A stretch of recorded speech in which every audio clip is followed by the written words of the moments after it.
You are going to love today. Today we have Emmy Thomas, and she has energy and passion, and she's been there. You will find yourself in her story, whether it's being developed or developing others. This is all about sales. It's all about growth. It's all about development.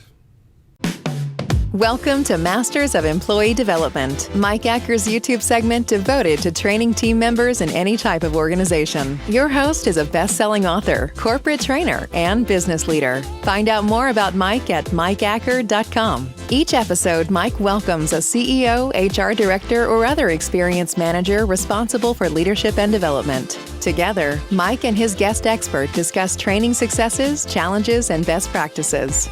Lean in, listen, and take part in a community dedicated to improving life through increasing leadership. Now, here's your host, Mike Acker. Emmy, thank you so much for joining me on Masters of Employee Development today. Awesome. Thanks for having me, Mike. So we talked a little bit beforehand, and we're going to dive into some awesome sales stuff and some other things that we're going to talk about. But let's start out with this. What if someone right here feels like they're sufficiently developed, whether they're never been a leader, but they're developed, or they're a mid-level leader and they're ready to go to the next stage because their development's there, or they're top level and they're going to go for that sweet spot. What are some different things that someone who feels like, man, I'm developed, what can they do to go get that next job? Yeah, well, first, the thing I would say is if you're at that level where you're excited about the next step, you've already got a lot of the tools, you've got a lot of experience, and in finding that next position, honestly, it's going to stem from confidence in what you've achieved thus far and really being able to sell all of the things that have gotten you that far through your resume and through your interview. So really just highlighting those top level projects that you've achieved, big impacts that you've had on maybe your current organization or previous organizations, and really highlighting the wins and the accomplishments that you've found. And maybe you talked a lot about people who are in the growth process, even earlier on, you can step into, I guess, never sell yourself short. You could step into positions that maybe you are a little bit apprehensive to apply for. Just apply. What's the worst thing that's going to happen? You land an interview and you really research the job and you really research, and you could totally surprise yourself, right? But I think there is absolutely no harm in going for that next step. And honestly, what you want for it, you have to ask for it.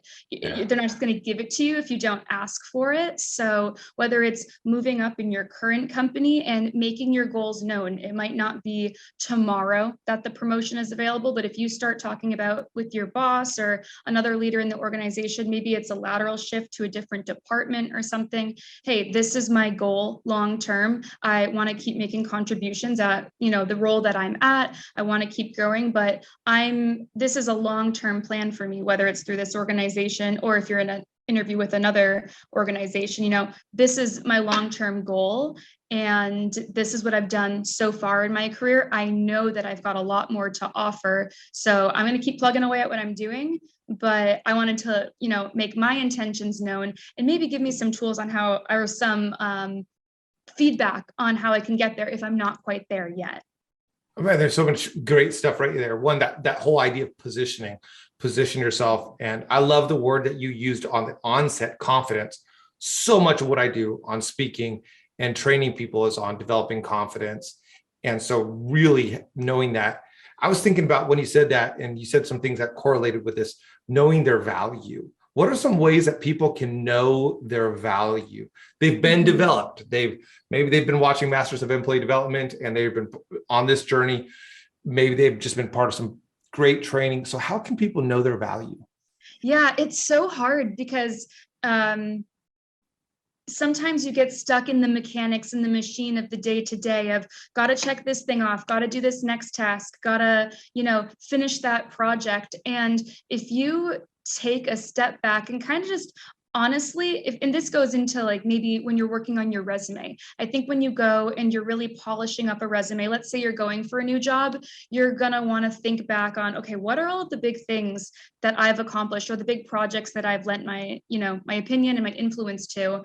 And I personally like to look back at, honestly, my calendar. What are all of the different projects I've touched? What are all of the changes that are positive changes within the organization that stemmed from an idea I had or had my influence on them, So it's kind of just, you need to put yourself through the challenge of doing that exercise.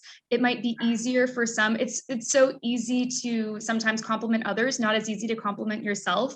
Yeah. And you kind of just have to challenge yourself, do that exercise, look back at whether it's looking at your calendar or just having, a reflection moment on what are big things in this organization or in my role or on my team that I had a really big hand in, and make yourself a list. And when you have that list, it honestly makes it a lot, and that comes into the next conversation, when you're either talking to your boss or in an interview, and it's like, I know that I was majorly influential in this, and this project.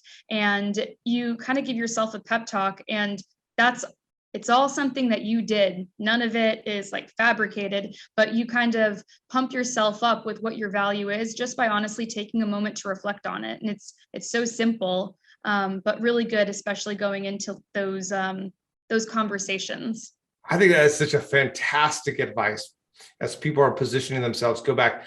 Often we only go for those really big things. What huge initiative that I have? And I love what you're talking about right here. What's the cumulative aspect of what I've contributed to the company, the teams, and the people around me? That's just great advice. So position, know your value, get your confidence from that value, and the risk out there. What's there to lose other than maybe a little bit of rejection? It's not going to happen unless you put yourself out there. It might, sometimes good things come to those who wait, but you be patient, but also be active and proactive in what your goal is, I'd say. I love it. Well, this is just a little insight to you as you're listening and you're driving your car, you're watching and thinking, is it the right time? I was talking with someone not too long ago about not changing jobs unless you're in a miserable spot before a year and a half. Is that something that you've kind of seen as well? I know that the recruiting days are kind of behind you, far behind you. You're now the VP of marketing and branding, but this is something that still it's part of your history. Is that something that you would agree with? Yeah. As a recruiter, that's definitely something that recruiters are looking for, right? Is longevity in a position, and totally understand when there's reasons that people need to shift and move. Life is unexpected. But yeah, I wouldn't cut a job short just for the sake of feeling antsy and wanting to go on to the next thing. Some of my favorite positions have been things that at one point in time, maybe I would have considered, this just isn't for me right now. And you just give it another week, another couple of weeks, and you really have to allow yourself to settle into it, get good at it.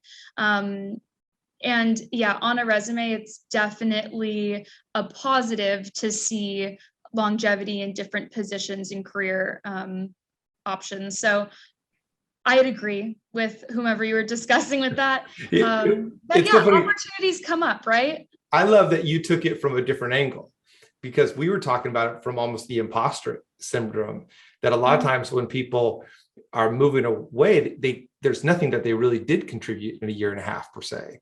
And so they don't feel their value often. And then they go into something else and it becomes a good stepping stone, but they haven't grown into those next shoes. But honestly, there's so much you can do in a year and a half, right? That's a long time. It just depends on how you look at it. Before a year and a half. Don't quit before. Yeah. Don't quit before a year and a half. Totally. But yeah, I think honestly, if you have another opportunity, if you're feeling the antsiness because you just haven't given it a shot, try to stick it out. If there's another opportunity that you can't say no to, don't count yourself out of that great opportunity because you want to follow this unspoken rule of a year and a half. Yeah, that's good. Okay, so let's pivot here. And let's get into a couple different areas. And then we're going to end with the sales training of logical position, because you won the Stevie Award and there's been a lot there. So I want to hear about what you do to train, what you do to develop your sales team to serve people, to put the need out there. But before we get into that, let's go into your career path. Who are you? Tell us a little bit about the journey you've been on. How did you get from the entry-level positions to VP of brand and marketing at Logical Position?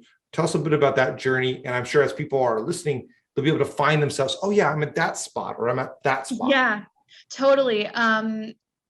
I can totally relate. Yeah, I was in that spot, and it honestly kind of just flows into a larger career. And at the beginning, you're never quite thinking this is where I'm going to end up. It just comes from a lot of development and hard work. But I found Logical Position pretty fresh out of college, honestly, about 6.5 years ago. And I started as an entry-level sales employee. It was a digital marketing specialist, still a position that we have today, and still a great entry point to Logical Position.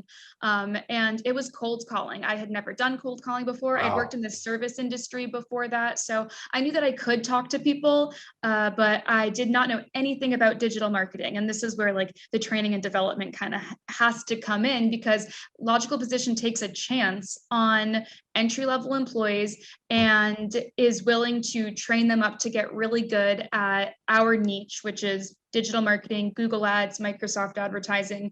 And that was back then. Now our sales team has to learn Amazon advertising and email marketing and social advertising and web development. You know, the lists of what we can offer have only gotten bigger since 6 years ago. So it takes that much more like crunching, learning, and like really putting in the crunch time to understand our products. We got to go back here, because you were in the service industry. You're fresh out of college. What was your degree in college? Oh, dance and theater performance. Oh, I'm so glad you said that, and it wasn't like marketing. So no. This is what I'm not making fun of your. I'm not making fun of your bachelor's. It was just, I thought it was going to be like, I don't know. Yeah, marketing or business. No, totally. Yeah, business. Exactly. And that's what I mean by when you're saying, oh, I'm sure somebody listening can find themselves at different parts of your story, because I was the person listening, you know, and so, and like I said, it's just taken a journey. And you find what you're good at a lot of times when you hit the career phase of your life after college.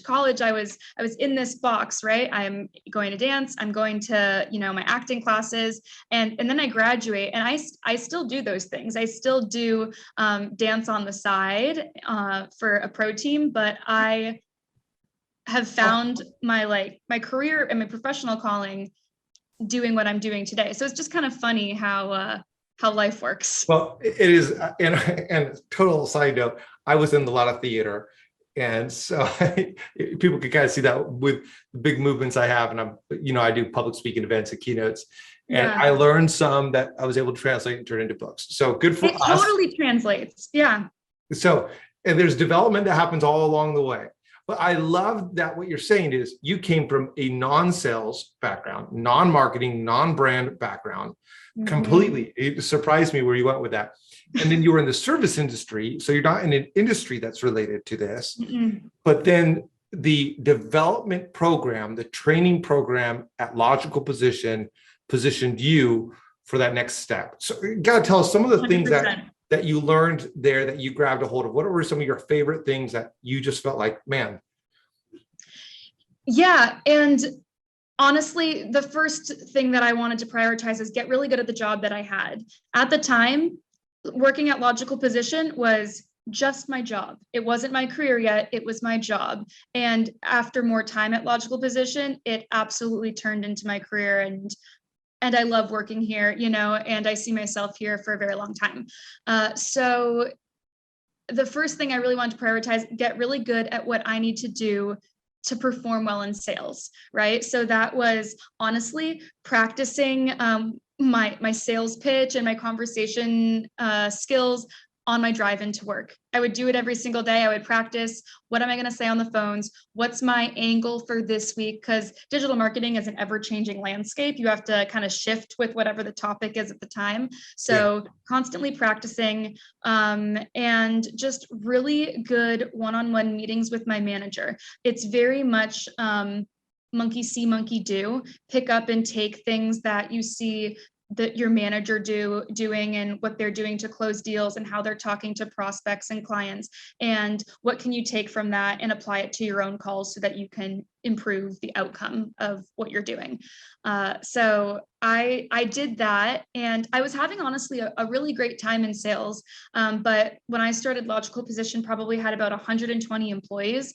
Fast forward today, we have 900 employees. Wow. And so there's been a lot of growth over these 6 years, right? And I kind of just was, I like to say, somewhat in the right place at the right time, but also I was putting in a lot of work. People were noticing that I was really committed to getting good at the job that I had. And I was approached for a recruiting position, something totally different than what I came in expecting to do. And so after, now we've done another switch. We've done out of service. Now we're doing another switch. Out of sales. But before we get to the recruiting, I want to key in and I want to emphasize something that really thought was great here. Yes, they had the development. Yes, your manager had the one-on-one and allowed you to have those failures and the successes and celebrate all of that with you. But also you had the eagerness. And one of the things that when I think sometimes we can say, we got to develop people, or people can say, they got to develop me, but there's a mutuality. And I really saw that in what you were saying. Absolutely. And to be quite honest, especially for folks interested in sales positions, one, there's so much opportunity for earning potential, for growth in sales positions. And you can kind of get into sales from any previous experience, right? Like there's a place for everybody. Sales is very much that give and take relationship where your manager can't do it for you. The person training you can't do it for you. But you need them too. So the people who come and put in the most effort are going to receive the most reward out of it, no matter what. So we see that with all of the employees who come in and enter our sales program, is the more you put into it, the absolute most that you get out of it. So I'll just start with that, but yeah. No, I think that's great. I think that's a huge, it's just a universal principle. Like you read a book and you glance. I was doing this read a book a week thing at one point in time in my career, and I was reading it and I was getting some nuggets, but then I slowed down. I was doing one a month. Mm-hmm. I found it so much more beneficial. That's so different than what we're talking about here. So recruiting, you switch over. How did they now develop you with that mutuality? How did they now develop you for that train? What did they provide for you? That one was a growing department. So it was myself and one other gal who had already been doing all of our recruiting. And again, we were ready for this big ramp up phase. 100 employees and I think 3 offices at the time. And we were ready to start opening offices all across the country and really start staffing. So honestly, what lent itself really nicely was my sales experience, because I was predominantly hiring sales employees. Very, very easy. And honestly, it sounds like very different, but it was similar, where I'm on the phone all day, I'm talking to people, I'm selling the position instead of selling the service, and then having people come in for interviews, selling the interviewer on why candidate X is great in X, Y, and Z ways. And that again was just a really gritty position. And you're working through a queue all the time. And what I think offered itself to develop into my future career at LP from that position is I really grasped hold and helped develop our new hire orientation. I kind of saw the opportunity of when new hires start at our company, there's room to improve what that experience looks like. I got so close to candidates when I was talking to them. Now I feel like I'm their friend. They feel like I'm their friend. They're starting at the company. I want their beginning at the company to be great. So that's when I got into new hire orientation and kind of took a love for like the employee experience and also the development that employees receive when they start to be set up for success in their new position. One of the things I think is so exciting in talking with you is that you could see the excitement for your own journey, and your excitement led to this next steps. And I think that that's a key for us. Obviously, the more excited we're into it, the more we're going to put into it. If we're not excited about that book, we're not going to read it. If we're excited about it, we're going to read it more. But if we also, that excitement for others, seeing that potential in us and seeing that, and it sounds like you had some people who encouraged you along the way. What are some of the things that people did to bring out and to add fuel to the fire of your excitement? Yeah, for me, I am more excited. This is a personal thing. The more I've got on my plate, the more different projects that are happening, the better. You just lost half of the audience with that. They're like, no, I don't want any of that. I know. Well, that's why I say this is a personal thing. Yeah. When it's just a single goal, if I was just recruiting, it might have become more mundane, right? I'm just repeating the same thing every single day. Sprinkle in new hire orientation and taking a break from being on the phone all day and bringing in new employees. And now I'm spending a day in the classroom and talking about our company and talking about our products and introducing them to members of leadership. That kind of switched it up for me. And it's not necessarily I need 1,000 projects happening. I need variety in the different projects. And it's kind of it's nice to be able to bounce from passion to passion, all contributing to the same bigger goal. I guess that's what I mean by that. And I think the way that Logical Position supported that is we've got a really great open door policy with leadership and employees at different levels. So I was an employee who said, this is something that I want to help contribute to. They were all ears for it. And yes, here are the tools, here's the time and opportunity to do that. It's on you to do it. But then it became something that, why were we never doing this before? And that's what happened with the sales training program that we'll get to a little bit later too. But with orientation, it grew and it grew, and it only helped future employees have a better experience when they started. And it helped my career development. So yeah, well, I love that they're teaching you, they're giving the opportunity, they're looking into that right there. Great thing if you're that leader and now you are a leader, now you have your team, and you get to invest and provide opportunity and provide areas of growth for people.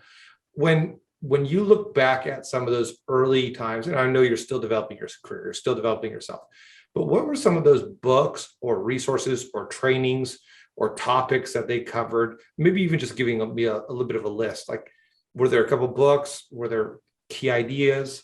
Were there key areas they brought in? With developing myself. Yeah, with developing you when you were doing sales, and then recruiting. And then I know, for example, I wrote this book, Connect on with Emotional Intelligence, part of my own journey with that topic. And one of the things I wrote in there was a technique I learned in a sales training. Yeah, no, totally. And you're stumping me, Mike.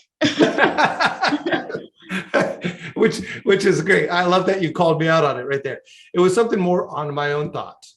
Yeah, so, I don't know if I have a great resource for you right here for this. No. Did they do a lot of formal training, or was it kind of like a lot of? Very much go out and figure it out. Yeah. So I don't want to necessarily say go out and figure it out. Yeah, no, and obviously now you guys have this sales training that I do want to talk about, because for you guys to develop that many salespeople, for you to grow, for you to find the need and fill that need and fit that need, what is it that you are doing in your sales training process at Logical Position? Yeah, no, that's a great question. And it stems from a learning management system. That's kind of how our process starts for new sales employees. So they come in, they have their first handful of days that are in classroom training, and now in classroom means virtual. But they learn from what we call an SDC, a sales development coordinator. This is a position that didn't exist back when I was learning the sales position. We further realized we need somebody specifically dedicated to training sales staff, because sales managers are focused on their team. We need somebody specifically to help these employees in the early weeks of their new role. So they start with their in-classroom training, they do a lot of exercises, and then they transition into what we call LPU, Logical Position University. And it starts with sales 100, sales 200, and then goes into specific product training, learning about selling paid social, selling Amazon advertising, etc. So it doesn't stop after week 1 or week 2. It continues through their development, and then there's regular check-ins thereafter, the monthly check-in, the 2-month check-in, aside from just everyday check-ins with their manager, right, and with their teams. And then the last piece of it that really helps our employees develop as they're starting is we work it into a growth model so that they can see where the opportunity lies ahead. And this is also great for employers for retaining employees, really great for employees who know that they want to grow with the company and they can see, okay, here's my path to it. So once you complete sales 100 and 200, you then bump into what's called the digital marketing specialist 2. Right. So you earn a pay raise with that, you earn a little bit more autonomy with that. And then from there, they go on to BDE, Business Development Executive. And then there's also President's Club, which is just top performers. So there's a lot of these small wins along the way to building your career. And that's all something that we've developed over the past 6 years that really has the employee in mind. How do we make this journey as fulfilling for the employee as possible, and also show them and offer them the tools to get there? Okay, so I'm writing down some notes here. One of the things that you were talking about is the small wins. I was listening to one of the very successful Chick-fil-A franchise managers, however they call them, and he was one of the top performers. Now, Chick-fil-A tends to do well in a lot of places, but he was doing well in a lot of places. And I remember I met with him because I just thought it was so interesting. So I sat down and said, "What are you doing?" And he had this worksheet that every single employee got on the first day of the job. And if you could check off all these boxes, like clean up the bathroom without being asked, do this, Yeah. just these initiative things, then you could get a pay raise right away. And within 30 days, you get your first pay raise. And when you were saying you got all these things and then you get a pay raise, that's right away what I thought of. How do you think that helps? And just musing with me, whether you thought about it or not, how do you think that helps in the psyche of developing a team person? With having specific tasks or specific goals aligned with it. Yeah, and with that really clear path to getting a pay raise pretty fast. To me, it's so motivating, right? It's really hard. And I feel like a lot of people kind of might feel themselves, oh, I'm doing this, I'm doing this, I'm doing that, and my employer isn't noticing, or maybe I'm not being valued enough within my organization. And when the employer takes the initiative to put things out there to say, hey, these are specific things that we're going to notice. And I think the employer always maybe notices more than the employee might think. But when it's in paper and it's in writing and you can see, great, these are the specific goals that they have for me, and this is what I can achieve by accomplishing those specific tasks, it makes that employee a lot happier to do those things because you know that there's a result at the end of the day, rather than kind of just being stuck in the wheel of doing the tasks and not really knowing what the outcome is. But again, back to what I was saying earlier, sometimes it does take the initiative and then you have to ask for it. So I think both can be true. And one is a little bit of advice on the employer's end, and one is a little bit of advice on the employee's end. I think that's great. And beyond the small wins, adding up to that pay raise and just the clarity, which we just love clarity. One of the things I talk about a lot in terms of confidence, and I have a book on not not having fear. How do you get rid of insecurity in that area? Uncertainty leads to insecurity. So if we can get rid of that uncertainty, and that's what you guys are doing, you're getting rid of that uncertainty. You're providing a clear pathway for success, which is so systematized. Is it always been systematized, or when did you guys see the need to systematize and go in class, LPU, 100, 200, 300, President's Club, et cetera, et cetera? Yeah, When did you put that in place? Yeah, the way that came about is we are huge with gathering feedback from current employees, gathering feedback from exiting employees, and exit surveys is something that we implemented to kind of learn, all right, what either people are exiting from this program either because sales wasn't their thing, they had trouble making sales, or regardless, it's usually because sales wasn't their thing. Either they weren't good at it or they didn't enjoy it, right? And so, okay, how can we make the people who maybe would enjoy it but aren't latching on and becoming great at it as quickly as we need them to, how can we make that experience better and take on the responsibility for ourselves rather than saying they just weren't good at it? And so a lot of that came from different areas that people might have been struggling with. Hey, we learned so much in the first 3 days, we can't remember it all. How are we going to be set up for success? Oh, we take those 3 days and we turn them into 3 weeks. And then we have further development for another 3 months, So a lot of it came from exit surveys and current surveys and just input from managers and people who were excelling. Hey, what made it really easy for you to pick up on this thing? Or what tools did you love and really dig into when you were developing and still are developing? So honestly, it's just kind of having very open ears and listening to what people are telling you that they need. Which probably means that the development program you have today is not the development program you'll have tomorrow. It is always changing. Yep, exactly. And so, yeah, it used to be just sales development. Now we've also introduced a whole lineup of courses that are just professional development courses. And they're optional, and they're not just for our sales team, they're for the entire company. So whether it's, public speaking, organization, you name it, there's a lot of different courses that people can take through Logical Position University. And again, that is something that came from surveying and feedback, and we have an entire internal education department that works on these different types of trainings and initiatives for employees. That's great. That's great. The last thing that you said on that whole process when you're going through the system, it made me think about, have you found it very successful at weeding people out? Are you getting some people dropping out because they realize it's not for them? Yeah, well, I wouldn't say like the goal is to scare people away or to get people to realize it's not their thing sooner.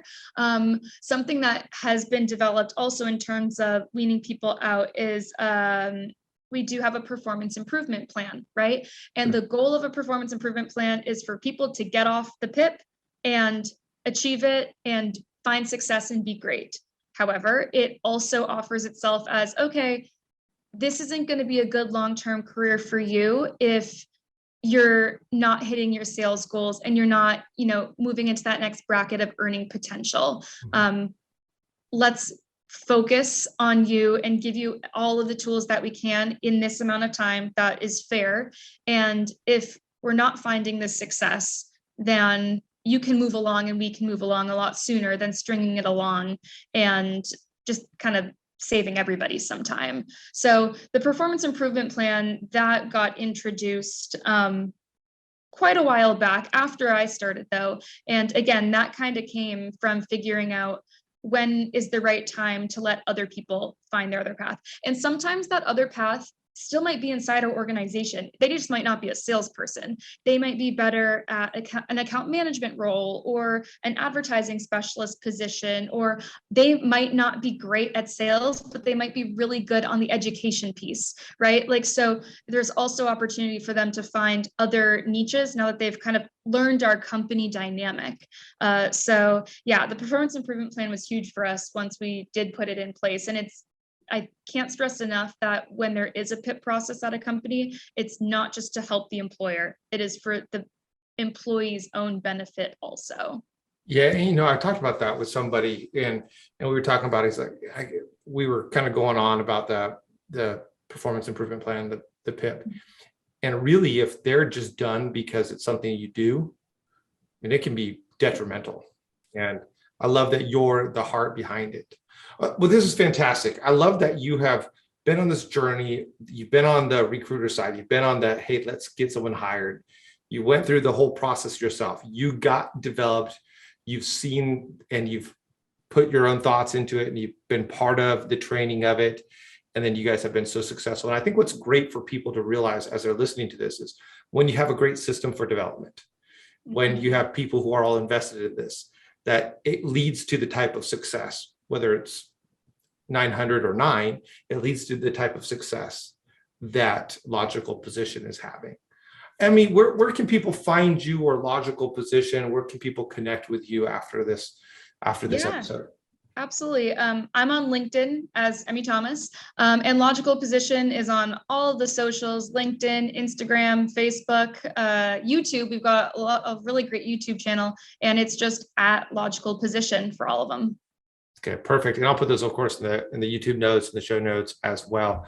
But it's been a ton of fun. I love the energy that you bring to this topic, and thank you for sharing your own story as part of it. Thank you so much for being part of it.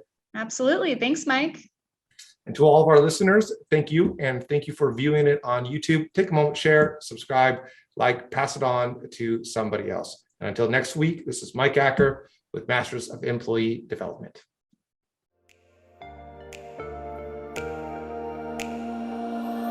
Thanks for listening to Advance with Mike Acker, a podcast designed to provide an edge for leaders through improving practical leadership skills and increasing confidence in speaking.